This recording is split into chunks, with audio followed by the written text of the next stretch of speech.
नमस्कार। हमारे चैनल में आपका स्वागत है। मैं हूं रामचंद्र मौर्य। वीडियो शुरू करने से पहले आपसे एक दरख्वास्त है कि हमारे चैनल को सब्सक्राइब कर लीजिए और सामने की घंटी जरूर दबाइए ताकि विश्लेषण से संबंधित हमारा रोजाना का वीडियो आपको तुरंत मिल जाए। धन्यवाद। आज हम चर्चा करेंगे बाबा साहब डॉक्टर भीमराव अंबेडकर का सबसे बड़ा दुश्मन कौन है। भारत सरकार के मुखिया प्रधानमंत्री नरेंद्र मोदी और अमित शाह ने जिस तरह से बाबा साहब डॉक्टर भीमराव अंबेडकर को शर्मसार किया है, अपमानित किया है, इससे पूरा ओबीसी एससी एसटी समाज खफा है। प्रधानमंत्री नरेंद्र मोदी और गृह मंत्री शाह से पूरे देश में धरना प्रदर्शन चल रहा है और दिल्ली में संसद से सड़क तक जो नज़ारा देखने को मिल रहा है और जिस तरह से संसद भवन परिसर में बाबा साहब डॉक्टर भीमराव अंबेडकर की फोटो लेकर के धक्का मुक्की हुई है और जय भीम के नारों से संसद भवन ही नहीं दिल्ली की सभी सड़कें गुंजायमान हो गई हैं। जहां पर कहीं कभी जय श्री राम के नारे लगते थे, आज वहां पर जय भीम के नारे लग रहे हैं और बाबा साहब डॉक्टर भीमराव अंबेडकर की सराहना में कसीदे पढ़े जा रहे हैं। प्रधानमंत्री नरेंद्र मोदी की सरकार और आरएसएस प्रमुख मोहन भागवत और भारतीय जनता पार्टी, यही तीन बड़े दुश्मन हैं बाबा साहब डॉक्टर भीमराव अंबेडकर के। और ये तीनों दुश्मन न सिर्फ बाबा साहब का अपमान कर रहे हैं, उन्हें भला बुरा कह रहे हैं, बल्कि उनके संविधान पर भी इनकी गिद्ध दृष्टि पड़ गई है और संविधान को हटा करके मनुस्मृति लागू करने की फिराक में बैठे हुए हैं। यह कोई नई बात हम आपको नहीं बता रहे हैं। अरसे से युवा वाहिनी, जो कि हिंदुओं का संगठन है, जिसका निर्माण कभी योगी आदित्यनाथ ने किया था, तो युवा वाहिनी ने कम से कम दर्जन भर बार पूरे देश के बड़े बड़े शहरों में हिंदू राष्ट्र बनाने की शपथें खाई हैं। और इससे बड़ी बात 1925 में आरएसएस का गठन ही इसीलिए किया गया था, हेडगेवार ने किया था, ताकि भारत को हिंदू राष्ट्र बनाया जा सके। 1925 से लेकर 2024 तक भारत 99 सालों तक हिंदू राष्ट्र नहीं बन सका। अब एक वर्ष में, यानी अगले साल 2025 की विजयदशमी के दिन के पहले भारत को हिंदू राष्ट्र बनाने और संविधान को हटा करके मनुस्मृति लागू करने और भगवा राज कायम करने, धर्मनिरपेक्ष भारत को तार तार करने की नीयत से बाबा साहब डॉक्टर भीमराव अंबेडकर को अपमानित किया जा रहा है और इनके संविधान को हटाने की धमकी दी गई, लेकिन धमकी में 400 पार सीटें नहीं मिल सकी, इसलिए संविधान नहीं हटा पाए।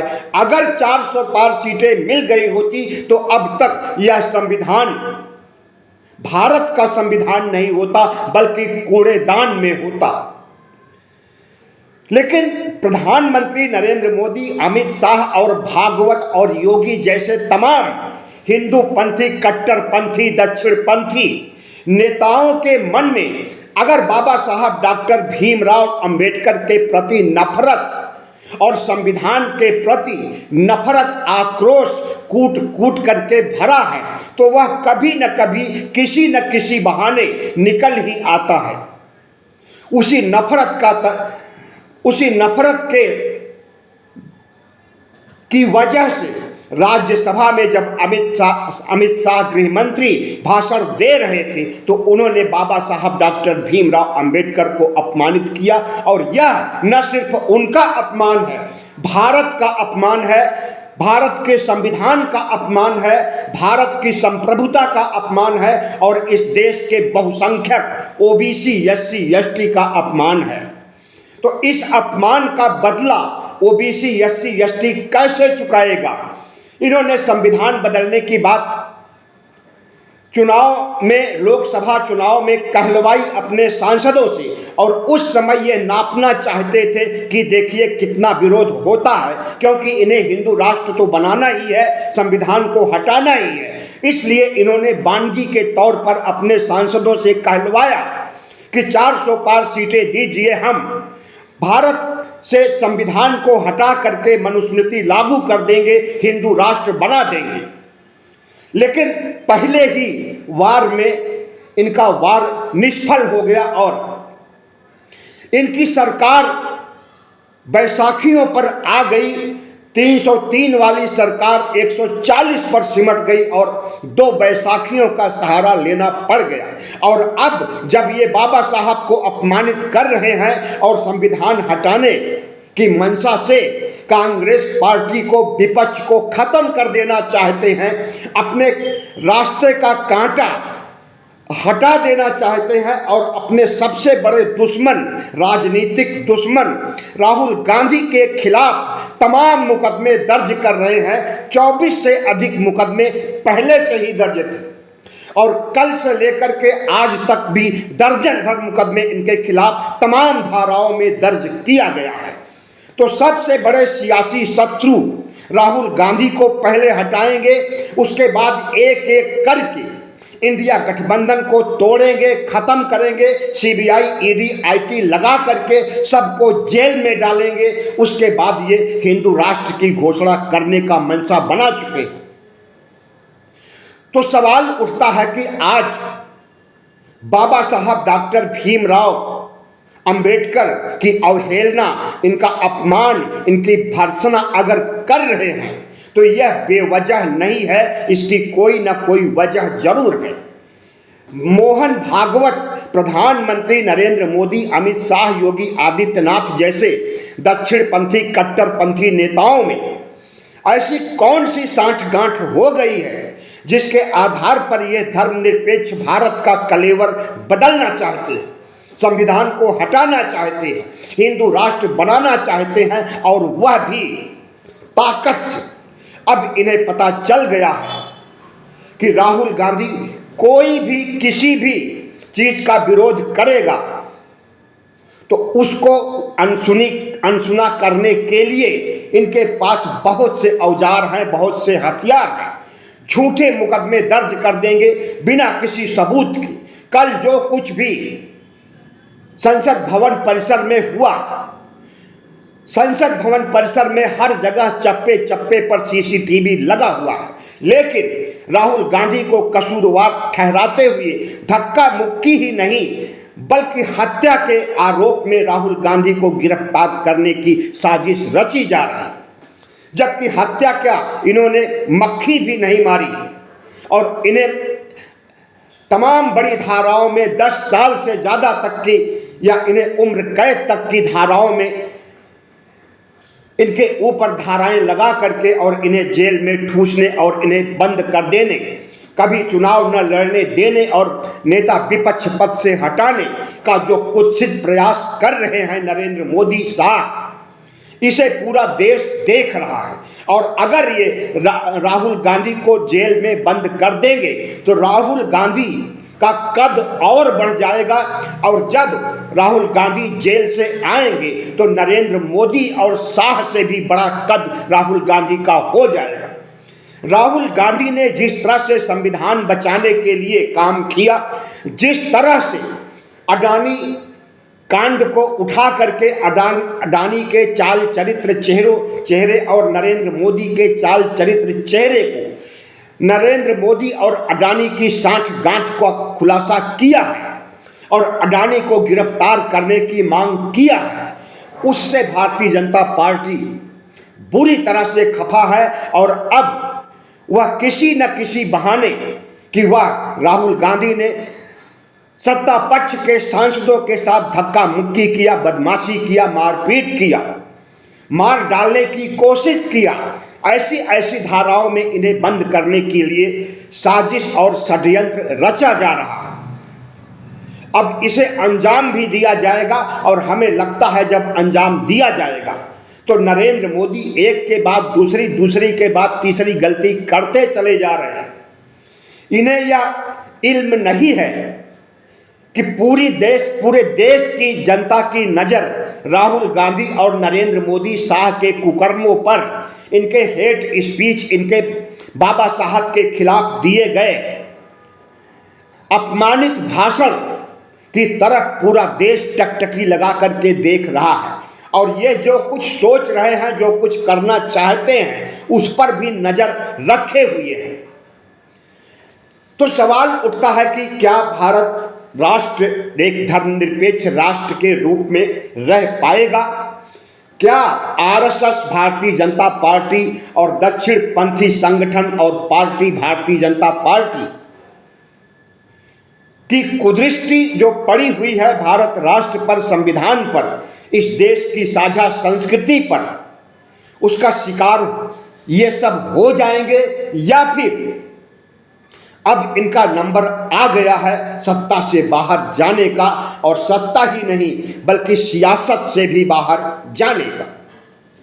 प्रधानमंत्री नरेंद्र मोदी जब 2014 में जीत करके पहली बार आए थे तो संसद की सीढ़ियों पर चढ़ते समय इन्होंने संसद की सीढ़ियों पर मत्था टेका था और हर्ष क्या हुआ कि उस संसद भवन को 5 साल में, या यूं कहें कि कुछ सालों में, 7 साल में बदल दिया। तो जिसको ये माथे से लगाते हैं या जिस पर माथा रखते हैं उससे ये नफरत करते होते हैं और उसे हटा देते हैं, उसे बदल देते हैं। याद रहे, प्रधानमंत्री नरेंद्र मोदी 9 जून 2024 को शपथ ग्रहण करने के पहले, तीसरी बार शपथ ग्रहण करने के पहले इन्होंने संविधान को भी माथे से लगाया था, जिसकी फोटो और वीडियो पूरे देश ने देखी थी। तो जिस तरह से इन्होंने संसद भवन की सीढ़ियों पर अपने माथे को रख करके उस संसद भवन को पुरानी संसद भवन बदल दिया और नए संसद भवन में प्रवेश किया, पुराने संसद भवन का परित्याग कर दिया, क्या उसी तरह से संविधान का भी परित्याग करने वाले हैं? क्योंकि संविधान को भी इन्होंने माथे से लगाया, तो जाहिर है कि ये संविधान का भी परित्याग करना चाहते हैं, संविधान को हटाना चाहते हैं, संविधान को बदलना चाहते हैं। बाबा साहब डॉक्टर भीमराव अंबेडकर के सबसे बड़े दुश्मन भारतीय जनता पार्टी, आरएसएस और इनका मनुवाद है। आज मनुवाद और अंबेडकरवाद दो विपरीत धाराओं में चल रहा है। एक धारा ऐसी है जो आपको विकसित भारत की ओर, सामाजिक न्याय की ओर, समाजवाद की ओर और साझा संस्कृति को अक्षुण्ण रखते हुए भारत को विकसित भारत बनाना चाहती है और ओबीसी, एससी, एसटी के अधिकारों को उन्हें मुहैया करके, उनकी जनगणना करके उन्हें राष्ट्र की मुख्य धारा में लाना चाहती है। और दूसरी धारा है जो कि संविधान को खत्म करना चाहती है, जो बाबा साहब को आए दिन अपमानित करती रहती है, बाबा साहब की स्टैचू गिराती है, बाबा साहब के पुतले फूंके जाते हैं, बाबा साहब के संविधान को फाड़ा जाता है, बाबा साहब के संविधान को जलाया जाता है। और इतना ही नहीं बल्कि संविधान को बदलने के लिए जो कुछ आरएसएस ने ठाना था अपने मन में, उसका खुलासा जब चुनाव के पहले हुआ और बुरी हार हुई, तब इन्हें बड़ी छटपटाहट हुई और उसके बाद निकल करके सामने आते हैं और कहते हैं कि बाबा साहब डॉक्टर भीमराव अंबेडकर भी आ जाएं तो वह संविधान को नहीं बदल सकते। तो पहला अपमान तो नरेंद्र मोदी ने किया बाबा साहब डॉक्टर भीमराव अंबेडकर का, जिन्होंने संविधान को जन्म दिया।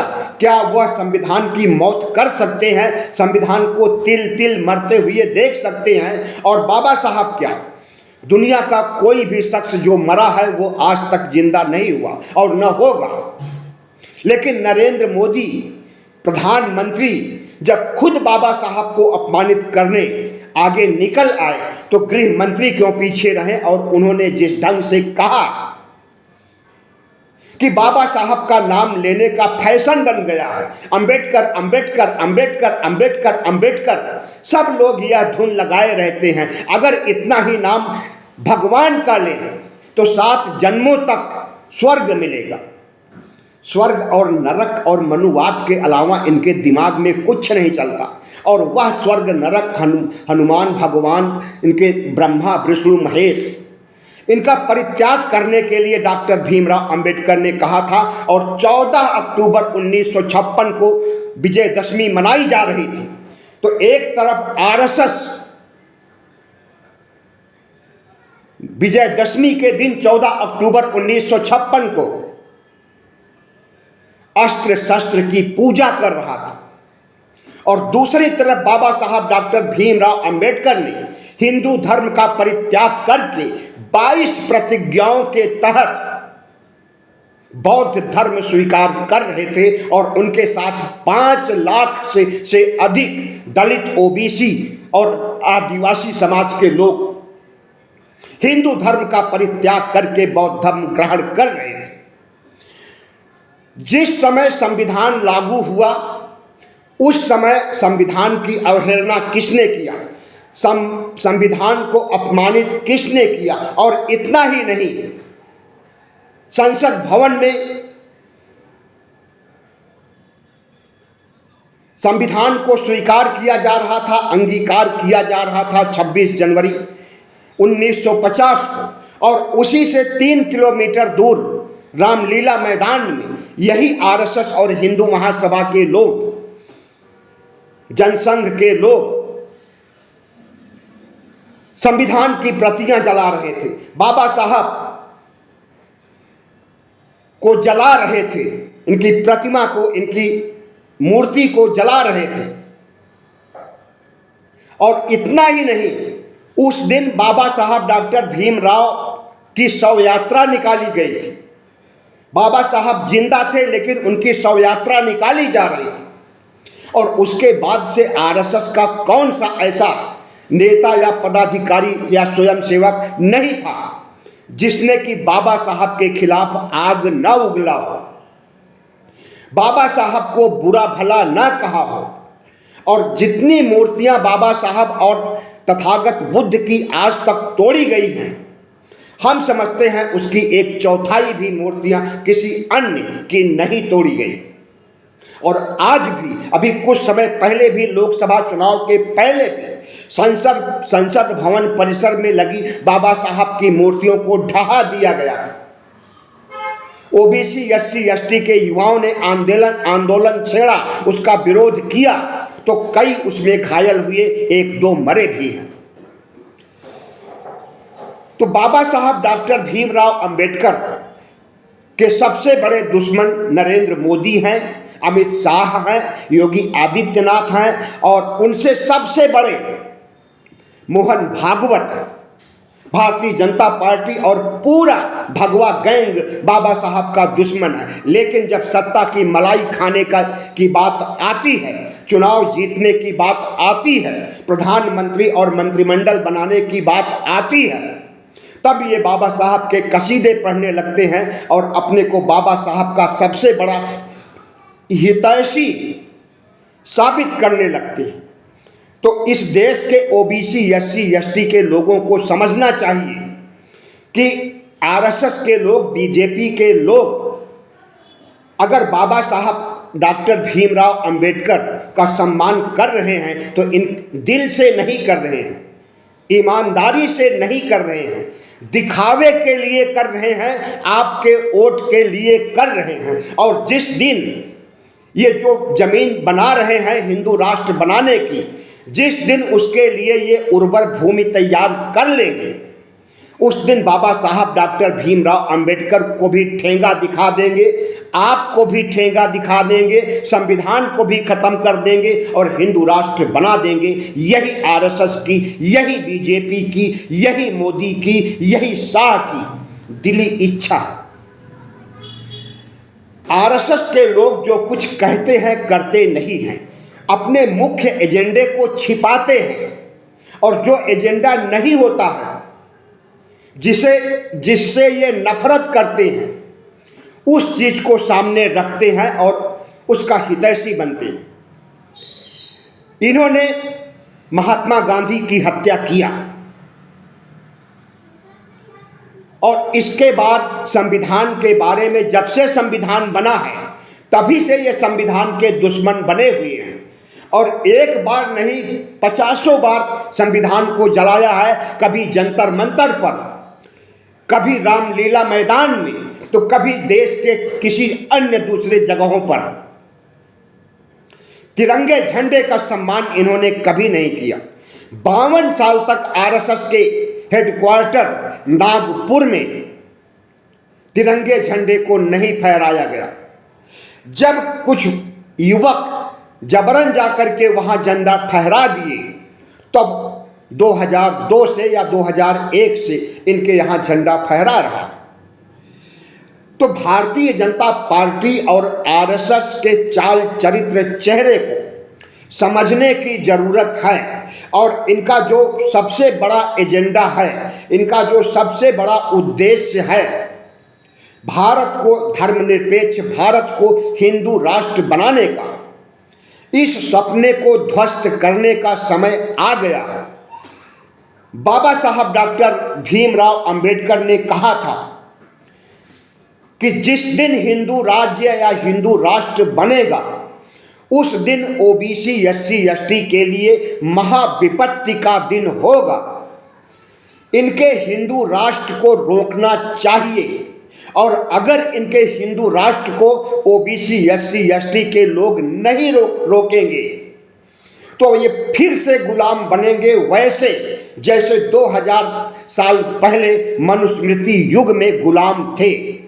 आगे हाड़ी पीछे झाड़ू बांधना पड़ेगा फिर से, और फिर से शूद्र, अंत्यज, म्लेच्छ, तमाम तरह के घिनौने नाम दिए जाएंगे। गुलामी और शोषण में झोंक दिया जाएगा और वर्ण व्यवस्था लागू करके समाज के निचले पायदान पर गंदगी साफ कराने का काम, मैला उठवाने का काम ये फिर से शुरू कराएंगे। इसीलिए ये मनुस्मृति को लागू करना चाहते हैं और जो संविधान हमें हक अधिकार देता है, जो संविधान हमें वोट का अधिकार देता है, जो सम्मान हमारी प्रगति, वैज्ञानिक सोच, भारत के विकास को सुनिश्चित करता है, उस संविधान को ये रौंदना चाहते हैं, उसे हटा करके मनुस्मृति इसीलिए लागू करना चाहते हैं कि आपको फिर से गुलाम बनाएं, फिर से नरेंद्र मोदी को राजा बनाएंगे, प्रधानमंत्री अब नहीं बनाएंगे। प्रधानमंत्री बनाने का युग चला गया। जब प्रजातंत्र ही नहीं रहेगा तो प्रधानमंत्री कैसे बनेगा? जब संविधान ही नहीं रहेगा तो प्रधानमंत्री कैसे बनेगा? इसलिए यह प्रजातंत्र को भी खत्म करना चाहते हैं और प्रधानमंत्री से राजा बनने के लिए संविधान को भी खत्म करना चाहते हैं और धर्मनिरपेक्ष भारत को भी खत्म करना चाहते हैं।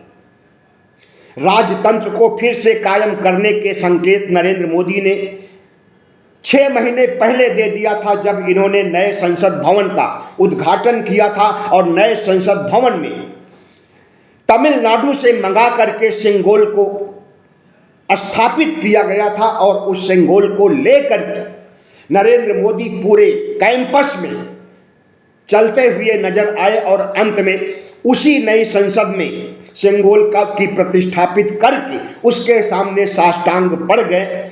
और वह सिंगोल प्रतीक है राजतंत्र का, राजशाही का, और उस राजशाही का परिचय नरेंद्र मोदी ने दे दिया है। और आरएसएस तो खुल करके बहुत पहले से कह रहा है कि भारत को हिंदू राष्ट्र बनाने के लिए ही आरएसएस का गठन किया गया है।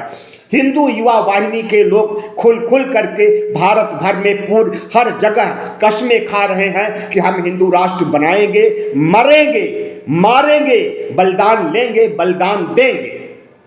तो ओबीसी एससी एसटी के लोगों से, बहुजनों से हमारी दरखास्त है कि वह प्रधानमंत्री नरेंद्र मोदी, मोहन भागवत, योगी आदित्यनाथ के मंसूबे को समझे और इस देश को हिंदू राष्ट्र बनने से, संविधान की जगह मनुस्मृति होने से और भारत की साझा संस्कृति को रौंदे जाने से बचें, वरना बहुत बड़ी मुसीबत में ओबीसी एससी एसटी समाज फंस जाएगा। बहुत बहुत धन्यवाद। हमारे चैनल को सब्सक्राइब कीजिएगा, लाइक कीजिएगा और शेयर कीजिएगा।